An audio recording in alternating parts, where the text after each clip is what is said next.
Thank you once again for inviting my wife and myself from London. It's a pleasure and honor to be here with you.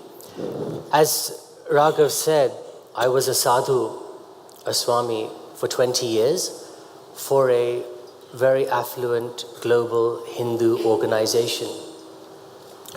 I just want to float a thought before I go into my story, into my journey. And that thought is that we're all designed to search. It's in our very nature to keep searching for truth.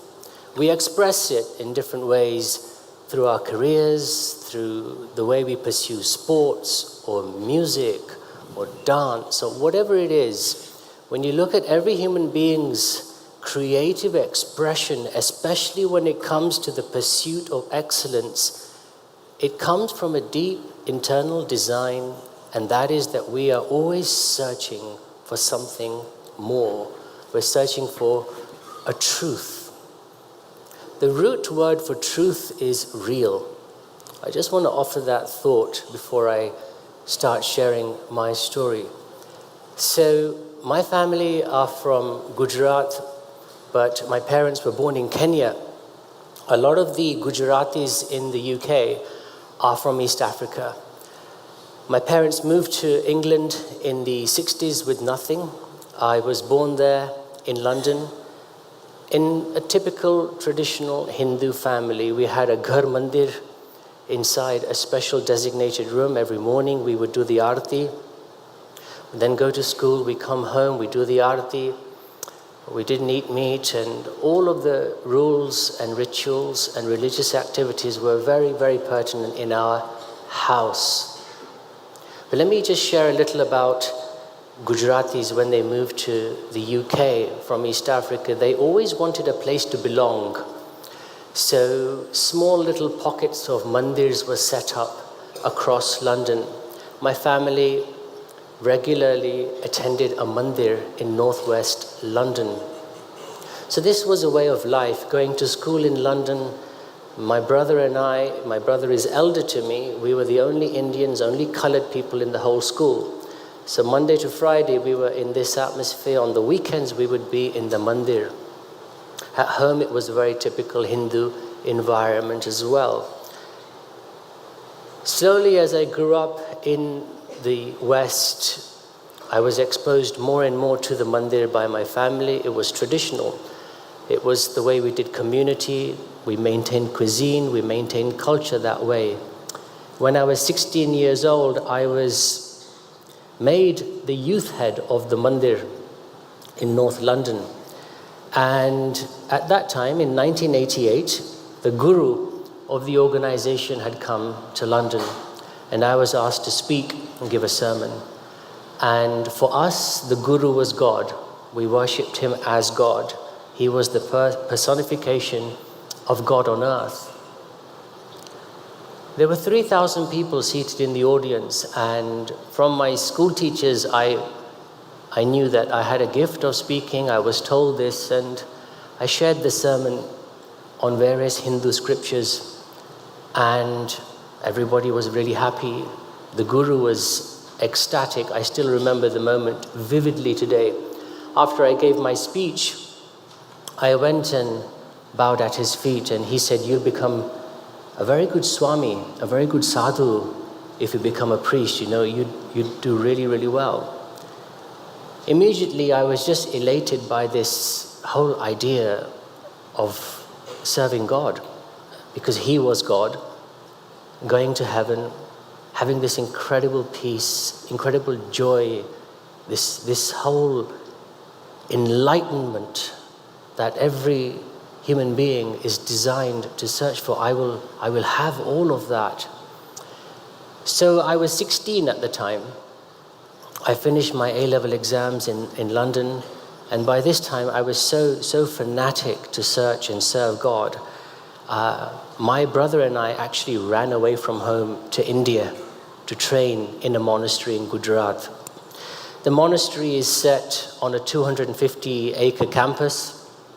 It's a beautiful place. At any given time, there are 150, 200 sadhus training there. very vigorous training, very intense spiritual disciplines. It's a lifestyle of brahmacharya. You don't only have a bank account, you are not allowed to touch money. So every morning we woke up at 4:30, had a cold water bath, ready for the arti. And the whole day was vigorous academic training. We studied the Upanishads, the Ishakena, Katha, Prashna, Mundak, Mandukya, Aitreya, the whole Vedas, the Ramayana, the Mahabharata, the Gita. So all the various Hindu scriptures we studied when we were training to become sadhus. And then that particular denomination that I was involved with, those shastras were studied in more depth as well. So the whole day consists of puja, meditation, dhyan, studies, exams, academia, and just this deep, deep sort of constant passion to keep searching for truth. What happened in 1991 was a very, very bizarre situation. This was my first month in training. We were upstairs in the mandir, 150 sadhus. I was in training. We were doing arti. I was bowing down to the idols. And suddenly I heard this very silent whisper in my left ear. And it was very simple. And it said, "Have you made the right decision? Are you in the right place?" Immediately, I literally lost balance. I thought it was Maya, a delusion, the devil trying to stop me from my path. But this voice was so sweet, it was so authentic, so real. I still remember this. I was staring over the balcony and something just hit me. But the training had started. I had left my family in England on not good terms. Not only that, the whole organization slowly began to know that this young fellow is the chosen one of the Guruji. And Guruji had a lot of affection for me. He picked me out of the audiences. He gave me special treatment. He would tell people while he would be speaking that this boy is destined for great things. He will do wonderful things for the organization. So all these different things were happening in my heart at one go. And this one doubt suddenly came and sat right in the center in my first year of training. But I buried it. You know, sometimes when we have authentic questions given to us, we find a way to bury those questions. I got busy in the training. 5 years passed. In the 6th year, I sat with Guruji personally. And I said to him, you know, I'm doing this dhyan. We are fasting 5 times a month, doing 5 artis in a day. We are studying in depth. We're doing all of this spiritual activity, and I just don't see any change in my heart. Not only that, when I look at your other sadhus who have been sadhus for 30, 40 years, I don't see a difference in their internal life. There is no change inside. And the Guruji at that moment said to me that you ask too many questions. And don't ask too many questions. This is a test of your mind. This is a test of your faith. As you do more, you know, this will come to you. My heart didn't believe him, but my mind chose to. I left the room. And in 1997, the Guruji placed me in London.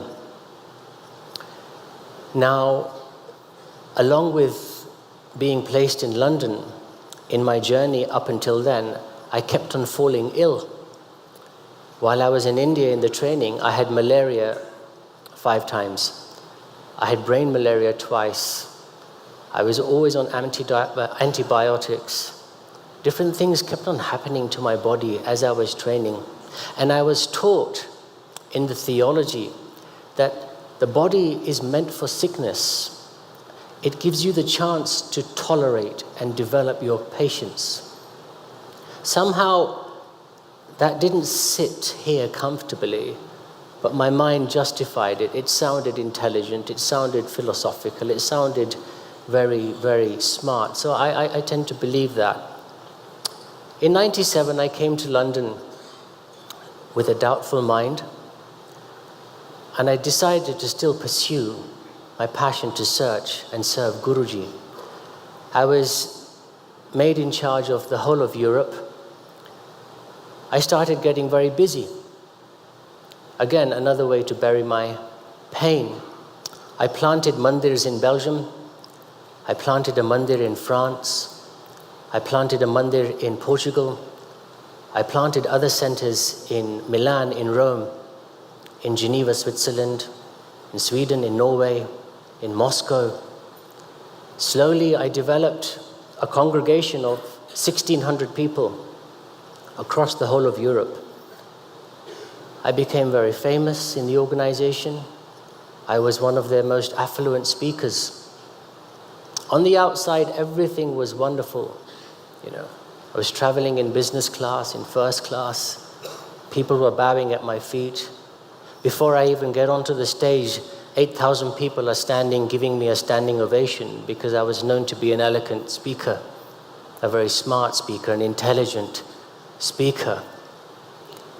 The irony was, when I was speaking and preaching and teaching, I didn't believe any of it myself.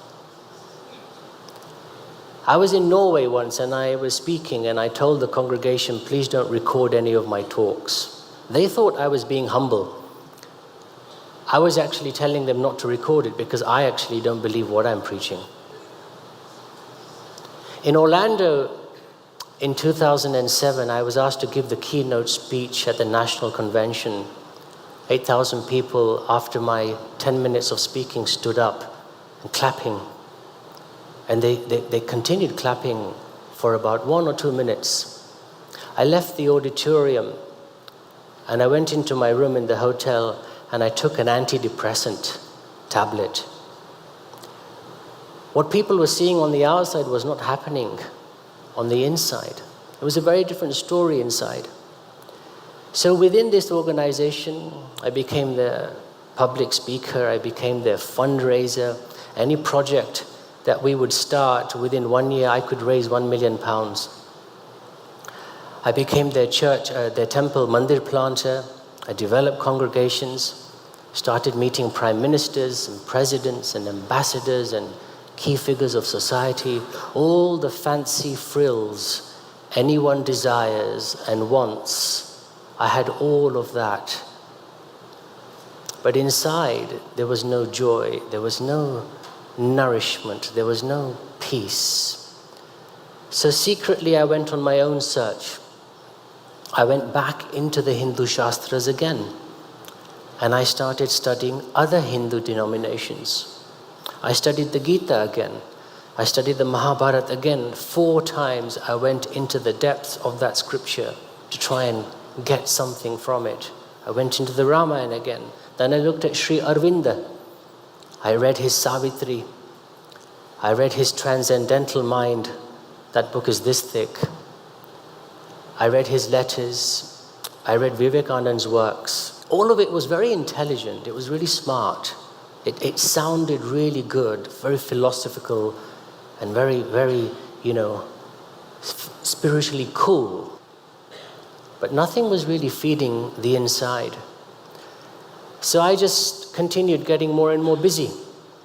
As you do when you're in pain inside, you just stay busy. I was on a plane once a week, spreading the word of Guruji across Europe, America, Africa. I was doing 60 to 90,000 miles every single year. I did a yatra as well in India, 2,000 miles. I started in Gujarat in Mount Girnar at 8 o'clock in the morning, and I climbed the 10,000 steps of Girnar to the ashram of Dattatreya. I sat there for a while and meditated. I went on to Ram Janmabhoomi, Krishna Janmabhoomi. I bathed in the Ganga, the Yamuna, Saraswati. I did a 2,000 mile all the way up to Calcutta, all the pilgrimage sites. I came here to the south. I did pilgrimage sites in Gujarat as well. So in the middle of all of my work, I was doing everything and anything I could to satisfy the deep desire of my search within my soul. And nothing was coming to fruition. So I became more and more sick physically. More and more tablets. And then my journey once took me to Italy. In Rome, I only had a very small congregation. 9 people were based in Rome. I was their sadhu for that jurisdiction, so I went, and they took me once to the Sistine Chapel, the Vatican, and we went through the Vatican museums, and then finally you come to the Sistine Chapel. The Sistine Chapel is where the Pope prays every Saturday, and the ceilings were done by Michelangelo 500 years ago, and the side paintings were done by Botticelli. On one side you have the stories of Jesus Christ, and on the other you have John the Baptist. I was given a special place to sit. It was quite a strange scenario. In my orange robes and my shaven head, I was sitting in the Sistine Chapel. But I remember this vividly. I looked up at the stories of Jesus, and I just remember saying to myself, this all makes sense. I didn't know the stories of Jesus. I didn't know much about his life. I obviously knew because of my schooling certain basic things, but nothing in detail. All I said to myself was, this makes sense. Then I started walking into churches more and more. I found something quite tangible in the atmosphere. Something that was touching something deep inside that I had never recognized or known before. Now, because of my position in the organization, it was very high. People would never question anything I did. When I would walk into churches or meet certain priests or cardinals, people never questioned. I just said, look, I'm studying. I want to know how these Christians, they do management, how they do their administration, how they manage their people. That's all. I was making up these excuses. Slowly in my sermons, I started talking about a bigger God. I didn't know which God. I started sharing about a more beautiful God. A God that doesn't confine himself to an image or a guru or even a building. A God that resides outside of that. Because I saw the beautiful Alps in Switzerland. I saw the Keukenhof Gardens, the tulip gardens in Holland. I went to the Grand Canyon in America. I saw all this beautiful land around me, just the natural land. And I thought, if God created all this beautiful, vast land, how can he be confined to a simple image or a guru? He has to be bigger. He has to be better. So I started preaching in my sermons about a bigger God. And strangely, people were attracted to what I had to say. People were traveling for miles, wanting to hear me speak. I didn't know this, but at the very senior level in the organization, the very senior sadhus were quite concerned with my theology, as you can probably understand. But I continued, and I continued my search for truth. I remember sitting in my office in the Mandir in London. I was reading a book by Swami Vivekananda. I was trying to still stay steadfast to what I had chosen to believe. As I was reading the book, I heard a very silent whisper in my voice, and it was very soothing. All the voice said was, Jesus Christ of Nazareth. That was it. And it felt so sweet. It felt so authentic, so real. I quickly shook it off, because I was in orange robes and I had a shaven head. I was a Hindu sadhu in my monastery, in my office. I suppressed it. I pushed it aside. And I continued my travels. I continued my preaching, my speaking, my meeting famous people, and just filling all these empty boxes with more empty things. By 2010, my body was so sick, I was taking 40 tablets a day, every single day. That's how much manifestation of emptiness from my soul had entered into my body. I was taken to some of the best hospitals in America, in the UK, some of the best doctors, and still nobody could treat me. And then my brother, who is still a sadhu today in New York, he found out about the Mayo Clinic in Jacksonville, Florida. Apparently, after the Mayo Clinic, there is nothing else in the world for medical treatment. My doctor in London sent my file to the Mayo Clinic in Jacksonville, Florida. I went to Florida in 2010. I sat there, and 5 doctors, each chairman of their department, were looking at me. I was 40 years old, and they said, all these illnesses at your young age, what is wrong with you?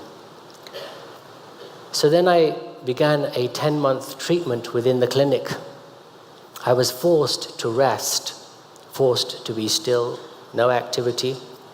I told my PA in London and my team in London that you manage the whole of European operations. I need to sort this sickness out. In those 10 months, what was going on here for 20 years slowly started to articulate in my mind. Now, I was still asked to speak on the weekends in all the mandirs in North America, which I did. But in my speaking now, a different God was starting to formulate. After my treatment was finished, I came back to London, 2011, and I rested for 1 month, and then I came here to India, to Bombay, to meet the Guru.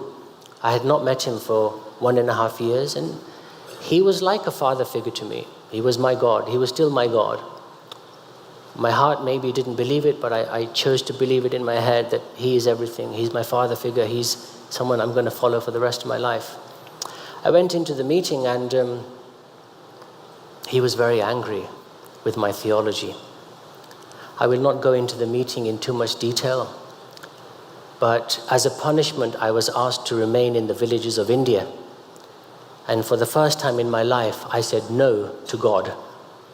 I said, I'm going back to London. That's where I belong, and that's home. He said, no, you're staying in the villages of India. I said, fine, then I don't want to become a sadhu anymore. And there was silence in the whole room. I don't know how I said that. I don't know how it came out of my mouth. But when it did, there was an incredible peace in my heart. And within seconds, the Guru said, fine, go wherever you want to go, just go, leave. So 20 years of my service finished in 20 minutes in that meeting. I was given 2 pairs of trousers and 2 pairs of shirts. I was sent back to London. The Guruji said to me, before you leave, 2 conditions: you can never give a speech again in your life. You're not allowed to meet anyone that you know. I came to London. I stayed in a hotel that belonged to a friend. And he said, I will not tell anyone you're here, just rest, and let's find you a job. After 20 years of being a Swami, to write a CV is very difficult. I gave up the whole search of God. I was very hurt and disappointed with my life. 20 years I felt was wasted. One day I was walking to the railway station to go into the city just to get some fresh air, and my head turned and I saw this beautiful church down a quiet road. I said, okay, that must be beautiful architecture, you know. I had forgotten all my moments about Jesus anyway. I was so hurt. I walked into the church. I walked down the road, and the red doors were there. I still remember. I walked inside the church, and the presence of God just fell on me so beautifully. This blanket of deep, nourishing peace, and a whisper in my ear said, you are now home. That was it, friends, you know, for me. I went inside the service, I sat upstairs, I listened to the sermon, I listened to the worship, and this joy leapt in my heart, in my spirit. I left the church, I didn't go to the city, I went back to the room, and I gave my life to Jesus Christ. There was no theological reasoning, there was no debate, there was no preaching, just the reality that He is alive and He is living. So my time is up here, and I just want to share literally 15 to 30 seconds to tell you why I love Jesus Christ. When I came to the Lord, the first thing I had to do was detox from religion, because Jesus is relational. He loves you as you are. There's nothing you can do in your life that could make him love you more. And there's nothing you've done that could make him love you any less. You are loved. This took me 3 years from here to come here.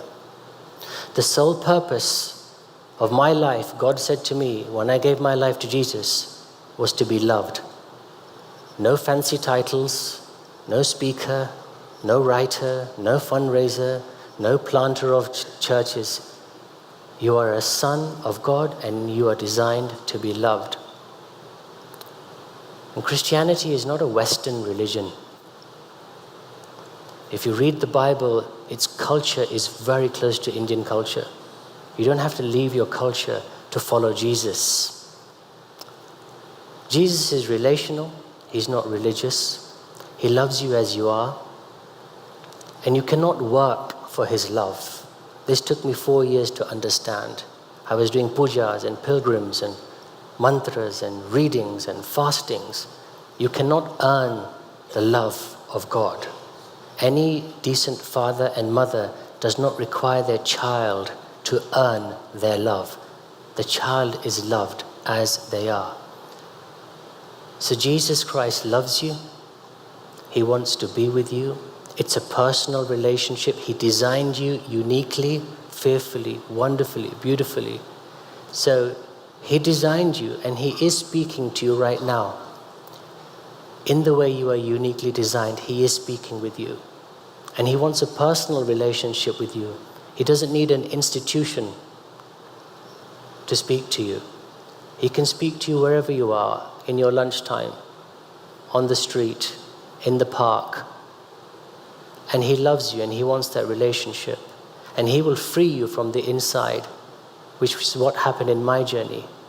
My heart was healed, my body was healed, and my spirit was healed.